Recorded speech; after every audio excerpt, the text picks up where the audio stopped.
আসসালামু আলাইকুম রহমতুল্লাহ বারাকাতু। আমার সকল দিদি ভাইরা, পৃথিবীতে যত অপরাধ আছে, অর্থাৎ দুনিয়ার লোভে যত অপরাধ আছে, মানুষের যত পাপ কাজ আছে, দুর্নীতি, সাদাবাদী, সিন্ডিকেট, চুরি, ডাকাতি, হত্যা, দর্শন, যা কিছু আছে, গরু চুরি, গছ চুরি, যা কিছু আছে, সব কিছুর মূল হাতিয়ার হলো মিথ্যা কথা, মিথ্যা বলা। সব কিছুর মূল হাতিয়ার হলো মিথ্যা বলা। কারণ যে মিথ্যা বলবে না, মিথ্যা বলাকে শুকরের গোস্ত নিয়ে হারাম মনে করে, সে চুরি করবে না। কারণ কেউ যদি সন্দেহ করে জিজ্ঞাসা করে, সে মিথ্যা কথা বলতে পারবে না। সে বলে ফেলবে আমি তো চুরি করেছি, তাকে বলতে হবে বাধ্য। সে কেউ যদি জানা করে আশপাশের লোক যদি সন্দেহ করে, তাকে জিজ্ঞেস তুই কি জানা করেছিস, তাকে বলতে হবে আমি জানা করেছি। যদি মিথ্যা কথা বলাকে শুকরের গোস্ত নিয়ে হারাম মনে করে। অর্থাৎ এই পৃথিবীর বুকে মানুষের দ্বারা যত অপরাধ গঠিত হয়, সব কিছুর মূল হাতিয়ার হলো মিথ্যা। মিথ্যা সকল পাপের জননী, মিথ্যা বলা মহাপাপ, মিথ্যা বলা কবিরা গুনাহ। প্রমাণ কিভাবে সকল পাপের হাতিয়ার? আপনি অন্য সম্পদ আত্মসাৎ করেছেন, অন্য সম্পদ লুট করেছেন, ভাই ভাইয়ের সম্পদ লুট করেছে, ভাই বোনের সম্পদ লুট করেছে, যে যাই করুক না কেন, এগুলার মূল হাতিয়ার কি? মিথ্যা বলা। কেউ আপনাকে কিছু টাকা দাঁত দিয়েছে, আপনি জবান দিয়েছেন আমিও 1 সপ্তাহ পরে, 10 দিন পরে, 1 মাস পরে দিয়ে দিব, পরে আপনি মেয়াসের টাকাটা দিতেছেন না, হাই না তাল ভাড়া দিয়ে, মূল আর কি? ওয়াদা ভঙ্গ করা, মিথ্যা কথা বলা। আপনি তার সাথে যে ওয়াদা করেছেন সে ভঙ্গ করেছে, অর্থাৎ মিথ্যা কথা বলেছেন তাকে। আপনার মুখের কথার কলমের সাথে এক ছিল না, এই জন্য আপনি এই অবস্থা করতেছেন তার সাথে। কারণ আল্লাহ পাকে বলছে, আল্লাহ পাকের ওয়াদা, কোনো বান্দা যদি ঋণ পরিশোধের নিয়ত করে, আমি তার জন্য ঋণ পরিশোধ করাটা সহজ করে দিই, তাকে আমি সাহায্য করি। না, আল্লাহ পাকের ওয়াদা।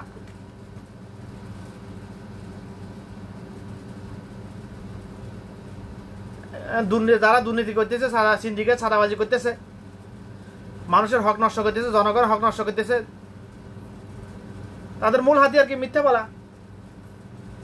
নির্বাচনের সময় আসলে পাঞ্জাবি একটা গায়ে দিয়ে, টুপি একটা লাগিয়ে মানুষের দ্বারা গিয়ে ভিক্ষা করবে, ভোট ভিক্ষা করবে, ভিক্ষা চাইবে, মানুষের সাথে ওয়াদা করবে, পরে ওয়াদা ভঙ্গ করবে। মূল হাতিয়ার কি? মিথ্যা বলা, মিথ্যা কথা বলা।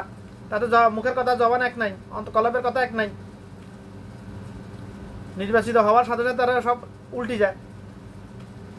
মানুষ সিন্ডিকেট, দুর্নীতি, সাদাবাদ, সিন্ডিকেট করে মানুষের হক নষ্ট করে, আত্মসাৎ করা শুরু করে দেয়। সব কিছু মূল হাতিয়ার কি? মিথ্যা বলা। মিথ্যার জঘন্যতম দিক যে কথাগুলা, এটা বলে একদিনে বলে শেষ করা সম্ভব না। মিথ্যা কথা বলা কেন মহাপাপ? মিথ্যা কথা বলাকে কেন এত জঘন্যতম বলা হয়েছে বলতেছি আমি। কারণ আল্লাহ রাসূল সাল্লাল্লাহু আলাইহি ওয়াসাল্লাম জীবনে কখনো বাল্যকাল, জন্মের পর থেকে, দুনিয়াতে আসার পর থেকে মৃত্যুর আগ পর্যন্ত, রুটা দেহ থেকে বের হওয়ার আগ পর্যন্ত কখনো মিথ্যা কথা বলেন নাই। হাসি ঠাট্টা করে মিথ্যা কথা বলেন নাই। এবং কি অন্য হাদিসে এসেছে, আল্লাহ রাসূল সাল্লাল্লাহু কখনো কোনো সাহাবী কোনো ভুল করলে, কোনো অন্যায় কাজ করলে কখনো এত রাগ করতেন না যত রাগ করতেন কেউ মিথ্যা কথা বললে।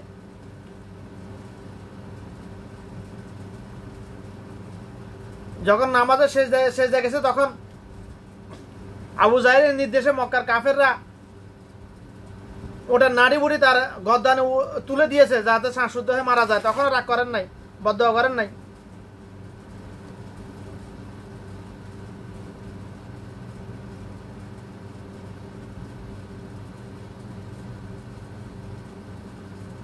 কত অত্যাচার, কত জুলুম অত্যাচার করেছে মক্কার কাফেররা রাসূল সাল্লাল্লাহু আলাইহি ওয়াসাল্লাম, কখনো এত রাগ করেন নাই।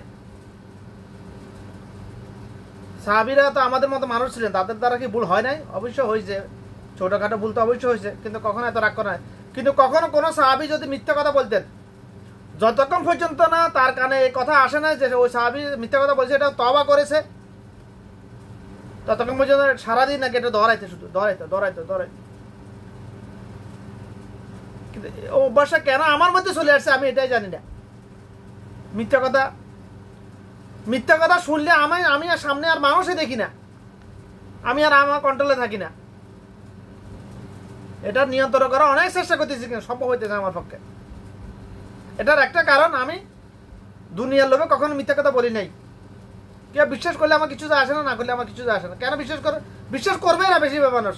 কারণ পৃথিবীতে বর্তমানে মিথ্যা কথা বলে না দুনিয়ার লোভে। কথার প্রসঙ্গে হোক, যেবার কথার কথা বলে ফেলেছি, কিছুদিন আগে এক পাকিস্তানে বলছি, তুই আমাকে এভাবে ওয়াদা করছিস, এটা কথা স্লিপ করে, এতে আমারে কয় আমাকে মুসলমান জবান কেমন স্লিপ করে? আবার যে যার জবান স্লিপ করে তাই তো মুনাফিক আর মুসলমান কখনো এক হইতে পারে না। কারণ মুসলমান যাবে জাহান্নাতে, মুনাফিক যাবে জাহান্নামে।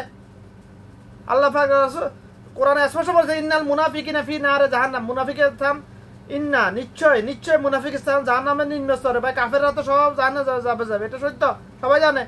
কিন্তু কাফেররা জাহান্নামের এক যার কর্মের উপর নির্ভর করে, যার শিরকিয়াতের উপর নির্ভর করে ভিন্ন ভিন্ন স্তরে যাবে। কিন্তু মুনাফিকের বেলা আল্লাহ পাক ডাইরেক্ট বলেছেন, নিশ্চয় মুনাফিকের স্থান জাহান্নামের নিম্ন স্তরে। মুনাফিকের চিহ্ন 3টি। হাদিসটা সহি 100%, হাদিসে হাসান। কথা বলে, মিথ্যা কথা বলে, আমানতের খেয়ানত করে, আমানত রাখলে ওয়াদা ভঙ্গ করে। আমানত খেয়ানত করার জন্য মিথ্যা কথা বলতে হয়, ওয়াদা ভঙ্গ করার জন্য মিথ্যা কথা বলতে হয়। অর্থাৎ যে মিথ্যা কথা বলে সে মুনাফিক। এখানে 10%, 50%, 60% বলে লাভ নেই। যে মিথ্যা কথা বলে দুনিয়ার লোভে সেই মুনাফিক। যে দুনিয়ার লোভে মিথ্যা কথা বলতে পারে, তার দ্বারা যে কোনো পাপ করা সম্ভব, তার দ্বারা যে কোনো আযাব দিয়ে হারাম সবকিছু করা সম্ভব। মিথ্যা কথা বলা যায় আছে 4-5টা ক্ষেত্রে: নিজের জীবন বাঁচানোর জন্য, অন্যের জীবন বাঁচানোর জন্য, নিজের মান-ইজ্জত বাঁচানোর জন্য, অন্যের মান-ইজ্জত বাঁচানোর জন্য, দুজনের মধ্যে ঝগড়া ফাসাদ মীমাংসা করে দেওয়ার জন্য। এই 5টা ক্ষেত্রে কি মিথ্যা কথা বলে? কেউ বলে না। যে 5টা ক্ষেত্রে মিথ্যা কথা বলা যায়, ওই 5টা ক্ষেত্রে কেউ মিথ্যা কথা বলে। অর্থাৎ আখিরাতের জন্য কেউ মিথ্যা কথা বলে না। এই 5টা ক্ষেত্রে মিথ্যা কথা বললে এটা বিনিময় পাবে, আখিরাতে হাসানা পাবে। কিন্তু এই 5টা ক্ষেত্রে কেউ মিথ্যা কথা বলে না। মিথ্যা কথা বলে দুনিয়ার লোভে, অর্থাৎ এটার জন্য সাইয়াত লেখা হইতেছে, গুনাহ লেখা হইতেছে আমলনামায় আলাতুল। কারণ মুনাফিকের স্থান জাহান্নামের নিম্ন স্তরে। কিন্তু আফসোসের বিষয় হলো, কাউকে মুনাফিক বললে, মুনাফিক কথাটার মধ্যে, কথাটা শুনলে তাদের নাকি এত দুর্গন্ধ লাগে, তার মধ্যে নিজের মধ্যে মুনাফিকই জড়িত থাকার কারণে দুর্গন্ধ লাগে না কেন বুঝে আসে না আমার। আপনারা ছোটবেলা থেকে একটা গল্প সবাই শুনেছেন, বেশার কম। বর্তমানে শিক্ষা প্রশ্নটা আছে কিনা জানি না। এটা রাখাল আর বাঘের কাহিনী। এক রাখাল মাঠে গরু কিংবা ছাগল চড়ানোর জন্য নিয়ে যাইতো সবসময়। রাখাল মানি তো যে গরু চড়ায়, ছাগল চড়ায়। আল্লাহ রাসূল সাল্লাল্লাহু আলাইহি ওয়াসাল্লাম ছাগল চড়াইছিলেন আমাদের খাদিজা রাদিয়াল্লাহু আনহা এবং মক্কার অন্যান্য ধনী ব্যক্তিদের। ছোটবেলার কথা এটা, ওদিকে গেলাম না, ফেরকাবাজি করে শুধু আল্লাহ রাসূল সাল্লাল্লাহু আলাইহি ওয়াসাল্লাম না, পৃথিবীতে যত নবী রাসূল হয়েছে বেশিরভাগ নবী রাসূলকে দিয়ে আল্লাহ ছাগল চড়ালো আছেন। তাদের কন্ট্রোলিং পাওয়ারটা চেক করার জন্য, নিয়ন্ত্রণ রাখার জন্য। এটা অন্যতম উদ্দেশ্য একটাই এখানে। তো রাখাল ছাগল চড়াইতে যেত, হঠাৎ তার মনের মধ্যে সচেতন আসলো, দেখি মানুষের সাথে একটা মস্কারি, আশপাশে এলাকার মানুষের সাথে একটা ঠাট্টা মস্কারি করবে, চিৎকার করলো বাঘ বাঘ বাঘ। মানুষ বাঘের কথা শুনলে একটা এলাকার বাচ্চা ছেলে বাঘ ছিল, তাকে বাঁচানোর জন্য সবাই ঝাঁপিয়ে পড়লো, মাঠে গেল, দেখলো কোনো বাঘ নাই। পরের দিন তার মনে আবার শতানি ঢুকলো, আবার চিৎকার করলো বাঘ বাঘ বাঘ। পরের দিন আবার গেলো এলাকাবাসী, দেখতে কোনো বাঘ নাই। তখন প্রমাণিত হলো ওই যে শয়তানি মস্কারি করতেছে, পাই যে মিথ্যা কথা বলতেছে। এই জন্য 3য় দিন সত্যিকার বাঘ এসে গেল, কিন্তু ওই রাখাল অনেক চিৎকার চেঁচামেচি করলো বাঘ বাঘ বাঘ, কেউ আর আসলো না। কারণ সে যে মুনাফিক এটা প্রমাণিত হয়ে গেছে আগে 2 দিন। বিশ্বাস এমন একটা জিনিস, বিশ্বাস অর্জন করতে বছরকে বছর, যুগের পর যুগ লেগে যায়। কিন্তু এটা যদি একবার নষ্ট হয়ে যায় আর ফিরে আসে না আর সহজে, এত সহজ না আর। বাকি জীবনে আর ফিরে আসা কঠিন। কারো জীবনে এটা বিশ্বাস, এটা ফিরে আসেই না বেশিরভাগ মানুষের ক্ষেত্রে।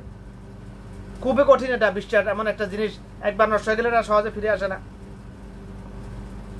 এই জন্য সবসময় বলতেছি, কে মিথ্যা কথা বলবে না, কে মিথ্যা কথা বলবে না, মিথ্যা কথা বলবে না, মিথ্যা কথা বলবে না। আফসোস, কার কথা খেয়ে শুনতেছে। যার সাথে কথা বলি সবাই কথায় কথা মিথ্যা কথা বলে, কথায় কথা মিথ্যা কথা। দুনিয়ার লোভে শুধু কথায় কথা শুধু মিথ্যা কথা বলতেছে। অন্যের দোষ, নিজের দোষ ঢাকার জন্য শুধু মিথ্যা কথা বলতেছে। অন্যের গুণ ঢাকার জন্য, অন্যের দোষ উপস্থাপন করার জন্য শুধু মিথ্যা কথা বলতেছে। অন্যকে খারাপ ফরমান করার জন্য শুধু মিথ্যা কথা বলতেছে। আফসোস, এদের কি হবে আল্লাহ জানে। মুসলমান আর মুনাফিক কখনো এক হইতে পারে না। তো এদের নামাজ রোজা দিয়ে কি হবে, হজ জাকাত এগুলো দিয়ে কি হবে, দান সাদাত দিয়ে এগুলো কি হবে? কারণ এদের প্রসঙ্গে আল্লাহ ভাই বলেছে এদের স্থান জাহান্নামের নিম্ন স্তরে। সিও জাহান্নামী হবে নাকি সময়কালীন জাহান্নামী হবে, ওয়াল্লাহি আল্লাহ ভালো জানে। যদি ঈমান নিয়ে যেতে পারে আশাবাদী, কোনো এক সময় আল্লাহ পাক জান্নাতে দিবেন। কিন্তু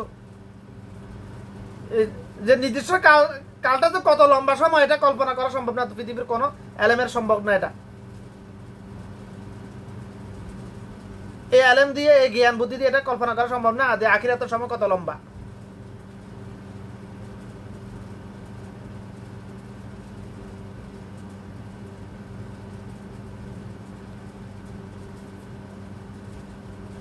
সবাই রাখাল আর বাঘের কিচ্ছা সবাই শুনেছেন, কাহিনী সবাই শুনেছেন, বই পুস্তকে পড়েছেন। কিন্তু এখানে কি শিক্ষা দিল এটা কেউ কলামে ঢুকালেন না। কি শিক্ষা দিল এখানে, কি শিক্ষা দিল এখানে আমাদের শিক্ষা ব্যবস্থা এখানে, এটা কেউ চিন্তা করলো না। এটার ভাব সম্প্রসারণ করার কোনো শিক্ষক কখনো ছাত্রছাত্রীদেরকে বলে বুঝাইল না। এটা বেশিরভাগ ক্ষেত্রে এটা কলামে ঢুকালো না। এখানে এই শিক্ষা দিছে এটা। এই কাহিনীটা বিভিন্ন হাদিসের সারাংশ মুনাফিকদেরকে নিয়ে, ডাইরেক্ট হাদিস নয়, বিভিন্ন হাদিসের সারাংশ নিয়ে এই কাহিনীটা ক্রিয়েট করেছে কোন এক জ্ঞানী লোক, কোন এক আলেম, বুজুর্গ আলেম, যাই হোক, সত্য হোক মিথ্যা হোক, এখান থেকে শিক্ষা আছে তো। বিশ্বাস বিশ্বাস বিশ্বাস এমন এক জিনিস একবার নষ্ট হয়ে গেলে আর সহজে ফেরত আসে না। এই জন্য আমাদের সর্বদা চেষ্টা করতে হবে মানুষের প্রতি মানুষের বিশ্বাস যেন নষ্ট না হয়। বিশ্বাস নষ্ট না হয় যেন কি করতে হবে, মিথ্যা কথা বলা যাবে না। শুকরগ্রস্তকে যেরকম মিথ্যা কথা বলা শুকরগ্রস্তকে যেরকম হারাম মনে করতেছে, পৃথিবীর সকল মুসলমান নামদের আদম সন্তানগুলো মিথ্যা কথা বলাকে তদরূপ হারাম মনে করতে হবে। দোয়া কবুল হওয়ার 2-3টা শর্ত আছে। তার প্রথম শর্ত হলো মিথ্যা কথা বলা যাবে না, হাসি ঠাট্টা করে মিথ্যা কথা বলা যাবে না, প্রথম শর্ত। মুস্তাজাবুদ দাওয়া, মুস্তাজাবুদ দাওয়া মানে যে হাত তুলে দোয়া করলে কবুল হয়ে যায়। হাত তুলেও লাগে না, মনে মনে শুধু বললে কবুল হয়ে যায়, নিজের জন্য কিংবা অন্যের জন্য, তাকে বলা হয় মুস্তাজাবুদ দাওয়া। মুস্তাজাবুদ দাওয়া হওয়ার প্রথম শর্তই হলো মিথ্যা কথা বলা যাবে না কখনো। দ্বিতীয় শর্ত হলো হালাল বক্ষণ, এই পেটের মধ্যে কখনো হারাম ঢুকানো যাবে না। দুটো হলো অন্যতম শর্ত দোয়া কবুল হবার। আজকে আমরা আফসোসের বিষয়, আমাদের দোয়া কবুল হয় না। সবাই 5 ওয়াক্ত নামাজ পড়ে আল্লাহুম্মা আমিন, রব্বানা জালানা আনফুসানা আমিন, আল্লাহ তুমি আমাকে এটা দাও এটা দাও, এটা সবাই দোয়া করে তো। প্রত্যেক ফরজ নামাজে পড়ে, জামাতে ইমাম সালাম ফিরানো পড়ে, সাথে সাথে এতে মুনাজাত ধরে তো। হাতে কি বলে না বলে হাতে জানে, হাতে আল্লাহ জানে, আল্লাহি আলেম। প্রত্যেক ফরজ নামাজে সালাম ফিরানো, সুন্নাত সম্মত যে মুস্তাহাবগত আমলগুলো আছে এগুলাকে দাফন করে দিয়ে হাতে বিদাত নিয়ে ব্যস্ত। বাংলাদেশের শতকরা 99টা মসজিদে একই অবস্থা।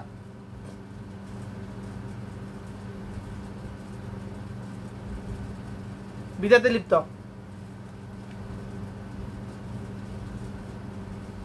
তো দোয়া তো সবাই করতেছে প্রতিদিন, যে 5 ওয়াক্ত নামাজ পড়ে সে প্রত্যেক 5 ওয়াক্ত নামাজে পড়ে দোয়া করতেছে, 1 অরব 10 অরব দোয়া করতেছে, কেন কবুল হইতেছে না? তার অন্যতম কারণ হচ্ছে এখানে, তার প্রধান কারণ হলো এই দুইটাই। মিথ্যা কথা বলাকে সে হারাম মনে করতেছে না তারা, আর জাগতিক হারামকে হারাম মনে করতেছে না। আর শুকরগ্রস্ত তা হারাম এই জন্য খায় না, আসলে মূলত শুকরগ্রস্তর প্রতি রুচি না, এই জন্য খাইতেছে না মুসলমান নামদারি এত সন্তান গুলা।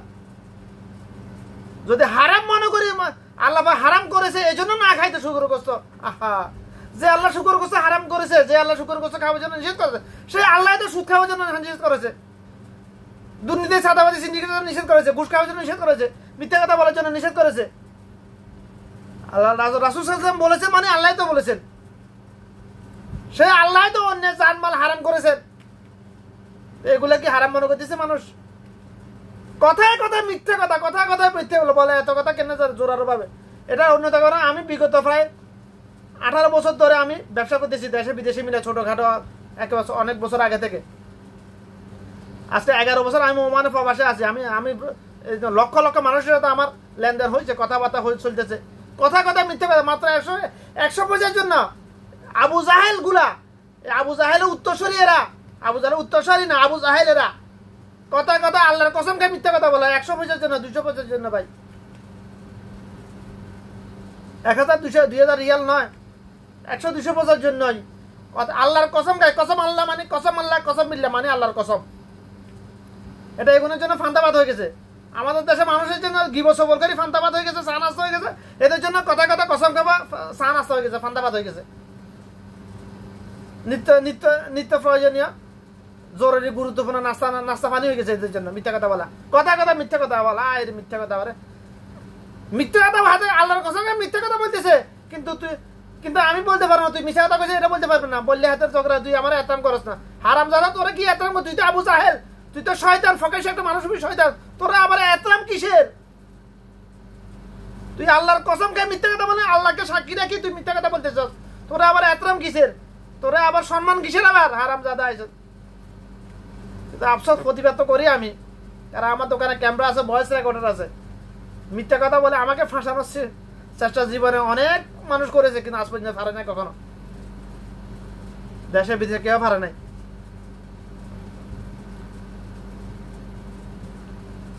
তো সকলের কাছে আমার একটাই অনুরোধ, যদি চাও তোমার দোয়া কবুল করুক আল্লাহ, যদি চাও নিজের উপর জানা ওয়াজিব না করতে, তাহলে মিথ্যা কথা বলবে না। মিথ্যা কথা বলাকে সেরকম হারাম মনে করতে হবে, যেরকম হারাম শুকরের গোস্ত মনে করতেছে পৃথিবীর সকল মুসলমানদের আদম সন্তান।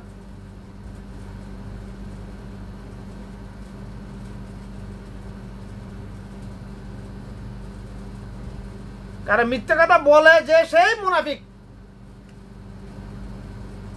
কারণ যত অপরাধে সব অপরাধ দামাচাপা দেওয়ার মূল চাবিকাঠি হলো মিথ্যা কথা বলা, মিথ্যা বলা। আমার খেয়ানত করার মূল চাবিকাঠি হলো মিথ্যা কথা বলা। ওয়াদা ভঙ্গ করার মূল চাবিকাঠি হলো মিথ্যা কথা। না আমি এরকম তোর সাথে ওয়াদা করি নাই, না আমি এরকম কিছু করি নাই, না আমি এটা করি নাই, না আমি এটা তোরে দিই নাই, সবই তো মিথ্যা কথা বলা। তো আশা করি কথাগুলো বোঝার চেষ্টা করবেন, ইনশাল্লাহ কলমে ঢুকাবেন। মিথ্যা কথা বলা ছেড়ে দেন সবাই।